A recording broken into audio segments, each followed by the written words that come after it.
एक लड़की थी, नाम था पीहू। ना माँ थी ना बाप, एक झोपड़ी में अकेली रहती थी। हर रोज सड़क किनारे बैठ जाती थी, फटे कपड़े, गंदे बाल और आंखों में भूख की जलती हुई आग। लोग आते जाते, कोई दान देता, कोई थूक के चला जाता, लेकिन पीहू कुछ अजीब थी। जिसने उसे खाना दिया उसके हाथों में फूल खिलते थे, और जिसने उसे नजरअंदाज किया या हंस के निकला, कुछ न कुछ उसका कट के ही रहता था। एक दिन शहर का सबसे बड़ा ठेकेदार तिवारी सेठ को जोर से सूसू लगी थी। वहीं जगह आके गाड़ी रोकता है। गाड़ी से उतरते हुए देखकर पीहू हाथ जोड़ के बोली, भूख लगी है अंकल, कुछ दे दो। तिवारी ने हंस के कहा, जा भाग यहाँ से भूतनी के, और बिना शर्म के उस मासूम लड़की के ऊपर ही सूसू कर दिया। पीहू चुप रही, कुछ बोली नहीं, बस अपनी आंखों से सेठ को देखा।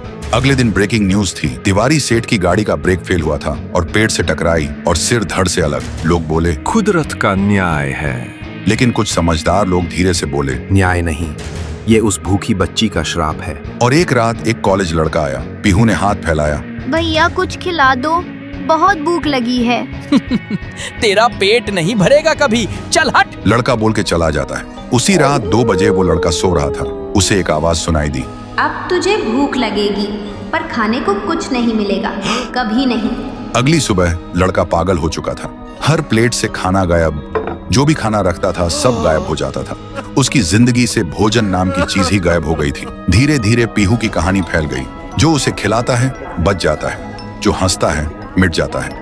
अब सड़क के कोने पे लोग लाइन लगा के खाना देने लगे डर के मारे। लेकिन ट्विस्ट ये है, पीहू कोई इंसान नहीं है, वो एक भूखी आत्मा है जो सालों पहले इसी जगह पर खाना मांग रही थी, और एक नशे में चली गाड़ी ने उसे कुचल दिया था। तब से ना उसकी लाश मिली ना इंसाफ मिला। उस दिन से वो बच्ची एक भटकती आत्मा बन गई। तभी उसकी नजर पड़ती है शांतिपुर में, सुंदर शांत, जहाँ लोग हंसी खुशी जीते थे, बच्चे गाना गाते हुए स्कूल जाते और रात में लोग छत पे तारे गिन के सो जाते। लेकिन उन्हें क्या पता था, उस सुकून पे अब अंधेरा छाने वाला था, क्योंकि उस गांव में लौट आई थी पीहू। गांव के बाहर एक स्कूल था और उसी स्कूल के सामने पीहू रोज बैठ जाती थी खाना मांगने के लिए। लोग आते जाते देखकर सोचते थे कोई बेघर बच्ची होगी। एक रात स्कूल का एक गार्ड रात में चौकीदारी करते हुए वहां से गुजर रहा था। पीहू उसे देखती है और बोलती है, मुझे भूख लगी है, कुछ खिला दो। गार्ड कुछ नहीं बोलता, सिर्फ घूरता है और अंदर जाकर सीसीटीवी चेक करने लगता है। तभी स्क्रीन से एक लाल हाथ निकलता है और अगले ही सेकंड में वो आदमी गायब। अगले दिन सुबह गांव में हंगामा मच गया। गांव के बीचों बीच एक पेड़ से गार्ड की लाश लटक रही होती है, मुंह छीला हुआ, आंखें बाहर, और सीने पे एक कागज चिपका होता है, भूख से मत खेलो। सब कांप गए, किसी को समझ नहीं आया किसने किया। उसी दिन 9वीं क्लास का एक लड़का खाना खाते हुए पीहू के पास जाता है और बोलता है, खाना चाहिए भिखारी, जा अपने बाप से मांग, और हंस के चला जाता है। पीहू कुछ नहीं बोलती, बस चुप रहती है। अगली रात उसकी माँ चीख चीख के रोड पे भागती है, मेरा बेटा अंदर से खाली हो गया है। डॉक्टर बोलते हैं, इसके अंदर ना दिमाग है, ना किडनी, ना लिवर, सिर्फ अंधेरा है। अगले दिन गांव के लोग इकट्ठा हो जाते हैं। सब बोलते, जब से पेड़ पे लाश लटकी थी तब से कुछ ना कुछ गलत हो रहा है। किसी ने सजेस्ट किया, शांति के लिए पूजा करनी होगी। फिर रात में एक बड़ा पंडित बुलाया गया। पूरा गांव जमा हुआ था। पूजा शुरू होता है, लेकिन जैसे ही पंडित ने पहला मंत्र बोला, जोर का धमाका हुआ। पंडित का शरीर फट के टुकड़ों में बिखर गया। चारों तरफ खून और मांस के लोथड़े उड़ गए। लोगों की चीख पुकार मच गई और उसी खून से एक दीवार पे लिखा हुआ था, मुझे पूजा नहीं खाना चाहिए था। पीहू के डर ने गांव के लोगों को पागल कर दिया था। कोई स्कूल नहीं जा रहा था। बच्चे खिड़कियों से पीछे छुप के बाहर झांकते थे। लेकिन पीहू अभी भी उसी स्कूल के सामने बैठी मिलती थी, जुबान पे एक ही लफ्ज, मुझे भूख लगी है। फिर एक दिन गांव में एक बड़ा तांत्रिक आया। सुना था 1000 भूत प्रेत भगाए हैं उन्होंने। तांत्रिक गांव में कदम रखते ही एक आदमी से पूछा, ये गांव इतना शांत क्यों है? आदमी बोला, हमारे गांव में एक छाया घूम रही है जो मुझे भूख लगी है बोल के इंसान को निगल रही है। तांत्रिक ने आंख बंद की और जो देखा वो चौंक गया। फिर उन्होंने गांव वालों को बुलाया और बोला, वो बच्ची की आत्मा किसी वस्तु में बंद है, हमें उसका असली घर ढूंढना होगा, वहीं कुछ मिल सकता है। फिर एक रात गांव के 2 जवान साहसी लड़के पीहू का पीछा करते हैं और देखते हैं पीहू एक पुरानी झोपड़ी के अंदर जाती है। दोनों चुपके से झांकते हैं। पीहू एक पुरानी गुड़िया के सामने और उससे बात कर रही होती है जैसे वो जिंदा हो। दोनों देखकर चौंक जाते हैं। फिर अगली सुबह वही 2 लड़के झोपड़ी में जाकर वो डॉल उठाते हैं और ले जाते हैं तांत्रिक के पास। तांत्रिक डॉल को देखकर चिल्लाता है, यही है, इसी में बंद है वो बच्ची की आत्मा, इसे आग में जलाना होगा, तभी सब खत्म होगा। फिर रात में तांत्रिक गुड़िया को आग में डाल के हवन करता है, जोर जोर से मंत्र जप करता है। तभी एक भयानक चीख गूंजती है, मैं भूखी हूँ, और अचानक वो डॉल हवा में उड़ जाती है और सबके सामने उस डॉल से निकलती है पीहू। और जिन लोगों ने उस डॉल को छुआ था उनके शरीर एक एक करके पंडित जैसे फट जाते हैं। ये सब देखकर तांत्रिक भागने लगता है, लेकिन अचानक रास्ते बंद हो जाते हैं। वो पलट के देखता है, उसके सामने खड़ी होती है पीहू और वो बोलती है, तू मुझे जलाना चाहता था, अब तू जल। एक ही सेकंड में तांत्रिक के शरीर में आग लग जाती है और वो जलकर राख हो जाता है। उस रात के बाद गांव वालों को सब समझ आ गया था, पीहू ने सिर्फ उन्हीं को मारा जिन्होंने उसे दर्द दिया था, भूखा छोड़ा था, बाकी सब लोग ठीक थे। अगली सुबह गांव के सब लोग पीहू के सामने खाना लेकर आए और रो पड़े, बोले, हमें माफ कर दो, हमने तुम्हें भूतनी समझा, लेकिन तुम तो देवी हो जो सिर्फ भूखी थी। पीहू ने एक मुस्कान के साथ थाली में से एक निवाला उठाया और जैसे ही उसने वो खाया, उसका रूप हल्की रोशनी में बदलने लगा, फिर वो हवा में मिल गई। उस दिन के बाद पीहू कभी नहीं दिखी। तब से वो गांव वापस वैसे ही हो गया, शांत, प्यारा और खुशी से भरा। उधर ढोलकपुर गांव के लोग बड़े आराम से जी रहे थे, क्योंकि उस गांव में रहता था महाराज राइस्टार, जो अपने गांव के लिए एक शेर था, जो कभी अपने लोगों के साथ गलत होने नहीं देता था। लेकिन उस गांव में छुपा था एक डरावना राज, एक राज जो सबके दिल में था, पर जुबान पे नहीं।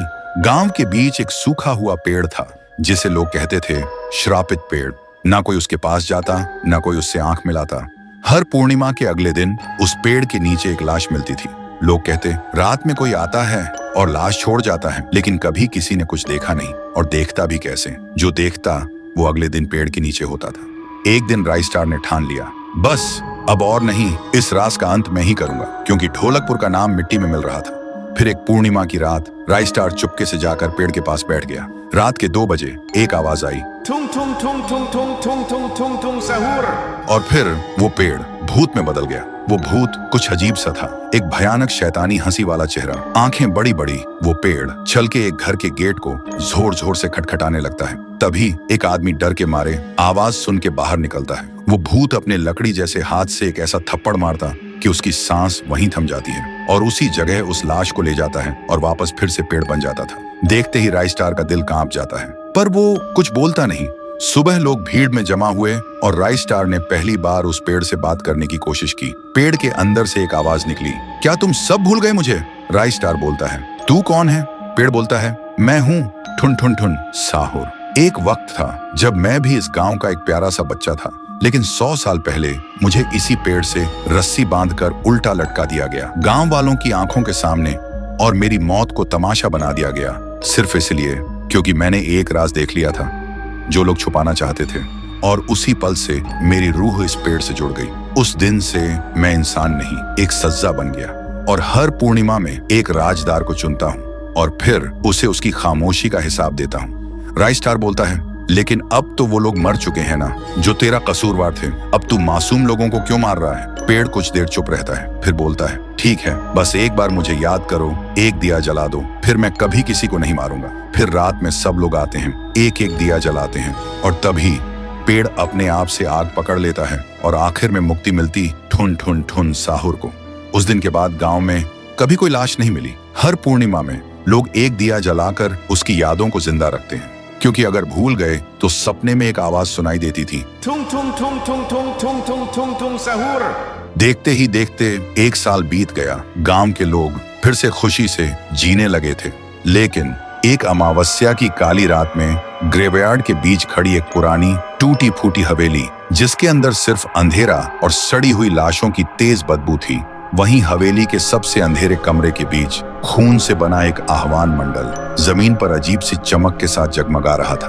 उसके बीच एक पुरानी गुड़िया रखी थी, और आह्वान मंडल के इर्द गिर्द 3 तांत्रिक उस गुड़िया पर श्रापित काला जादू की विधि कर रहे थे। 3 तांत्रिकों की आवाज एक साथ गूंज रही थी।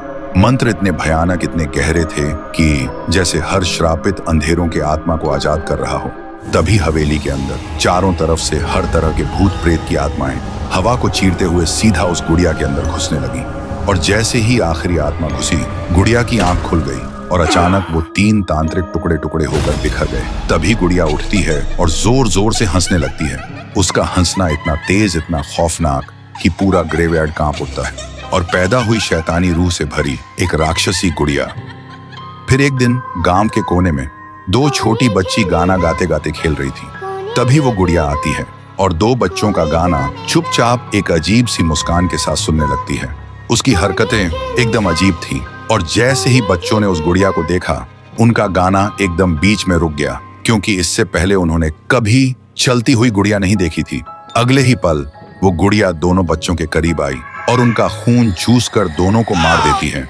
फिर एक रात कुछ ऐसा हुआ जो फिर से ढोलकपुर वालों की रातों की नींद हराम हो गया। लाशें फिर से मिलने लगीं। हर 2 दिन बाद किसी न किसी के घर के सामने एक कटी हुई लाश पड़ी होती।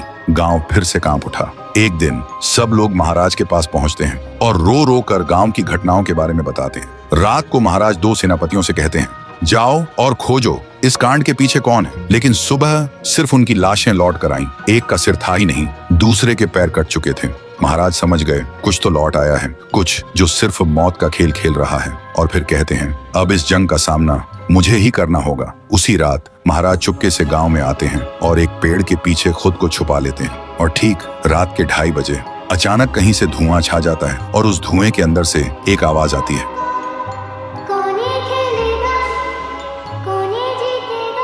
और फिर धुएं के बीच से निकलती है एक गुड़िया, गोल आंखें, एक बेजान सी मुस्कान, लेकिन चेहरा मौत का पैगाम।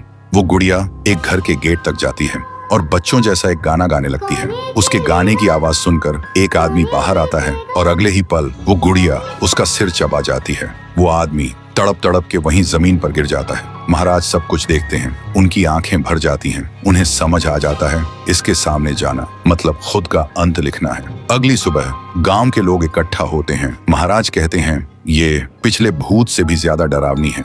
इसे सिर्फ वही हरा सकता है जो मौत को पहले ही हरा चुका है। और फिर एक पूर्णिमा की रात सब लोग दिया जलाकर पुकारते हैं, आप वापस आइए, आपके बिना ये गांव जिंदा तो है पर जीने जैसा नहीं। तभी एक आवाज गूंजती है, Tung tung tung tung tung tung tung tung tung sahur. और उसी देह की आग से एक जलता हुआ पेड़ बनने लगता है और उसी पेड़ में से ठुन ठुन ठुन साहुर निकलता है। तभी फिर से वही धुआं छा जाता है और उसके साथ ही एक आवाज।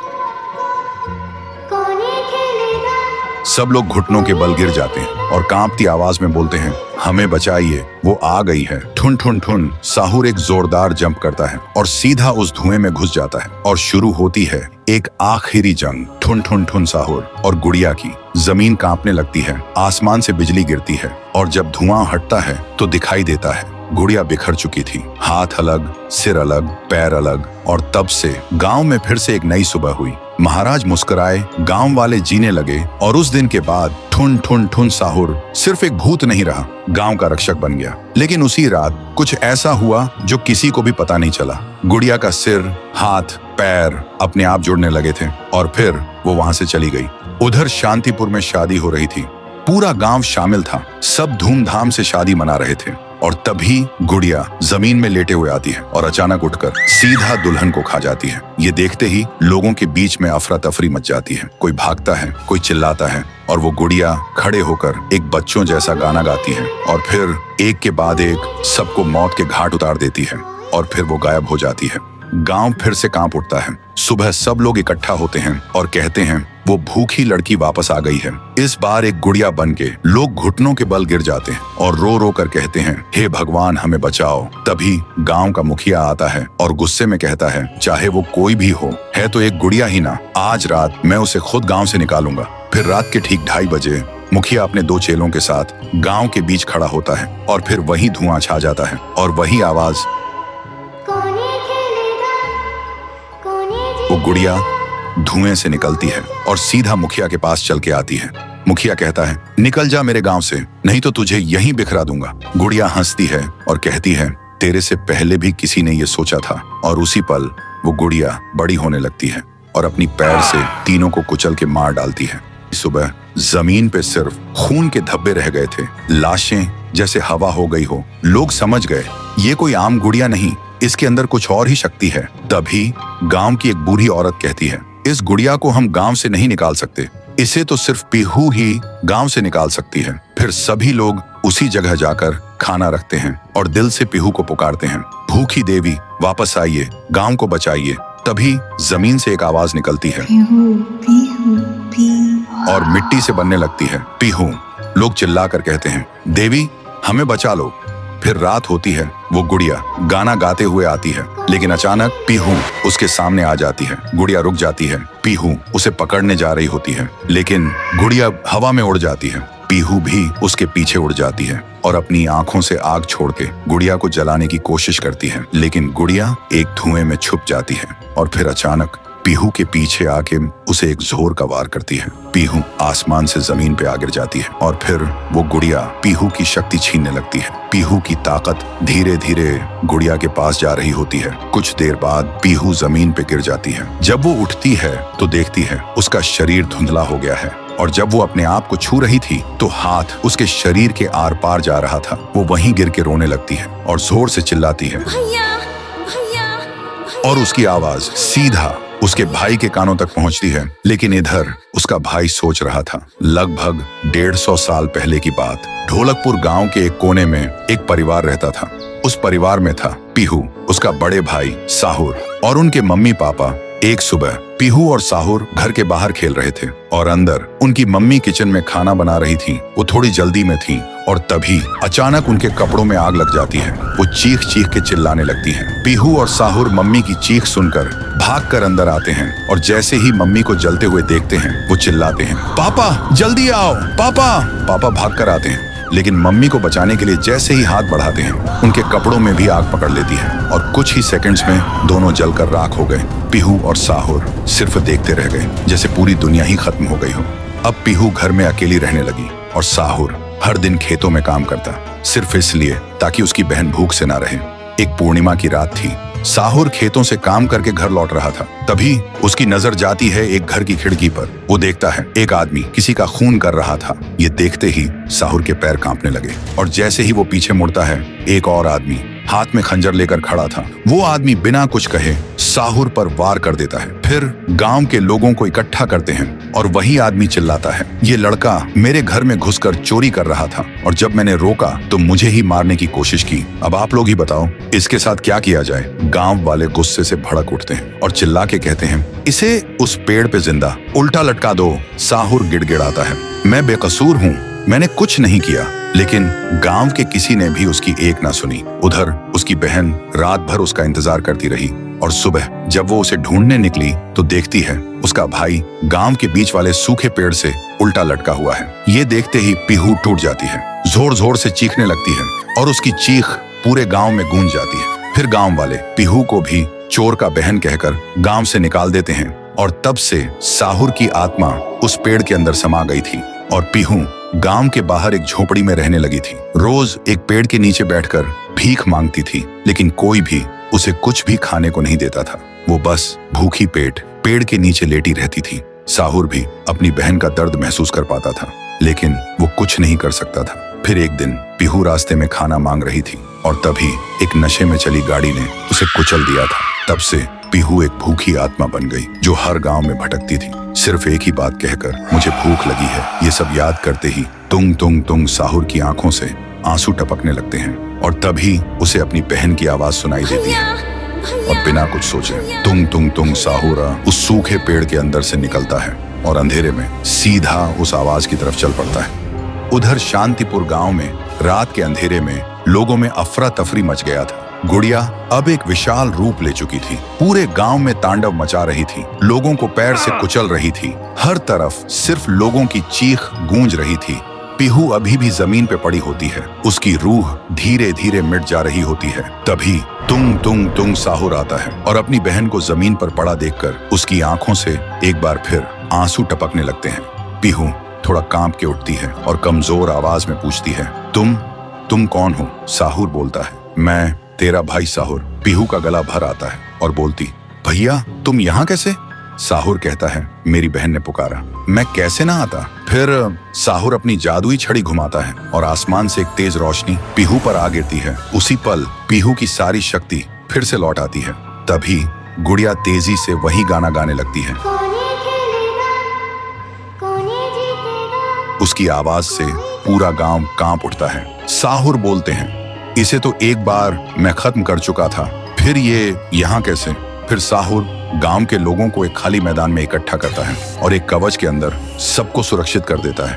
और एक बार फिर से आसमान चमकने लगता है। साहुर गुड़िया को मौत के घाट उतारने लगता है। एक ही पल में गुड़िया टुकड़ों में बिखर जाती है, लेकिन उसी वक्त उसके टुकड़े खुद ब खुद जुड़ने लगते हैं और गुड़िया हंसने लगती है। पीहू बोलती है, भैया इसे हम ऐसे नहीं खत्म कर सकते, इसे आग से जला के खत्म करना होगा। तभी साहुर अपने जादू से गुड़िया को कस के पकड़ता है और पीहू अपनी आंखों से आग निकालती है और गुड़िया को जला देती है। गुड़िया चीखती है और छोटी होने लगती है। कुछ ही देर बाद गुड़िया जलकर राख हो जाती है और हवा में पूरी तरह से गायब हो जाती है। फिर गांव से काली छाया हट जाती है और सूरज निकलता है। पूरा गांव एक आवाज में गूंज उठता है, जय हो पीहू देवी की, जय हो तुंग तुंग तुंग साहुर की। साहुर मुस्कुराता है और कहता है, मुझे वापस जाना होगा।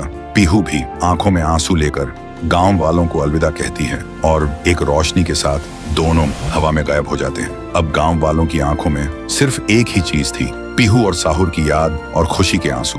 तब से शांतिपुर में एक बार फिर से शांति लौट आई थी। लेकिन जलने से पहले जब साहुर ने अपने जादू से उसे कस के पकड़ रखा था, तब गुड़िया अपनी एक उंगली चुपके से जमीन पर गिरा दी थी।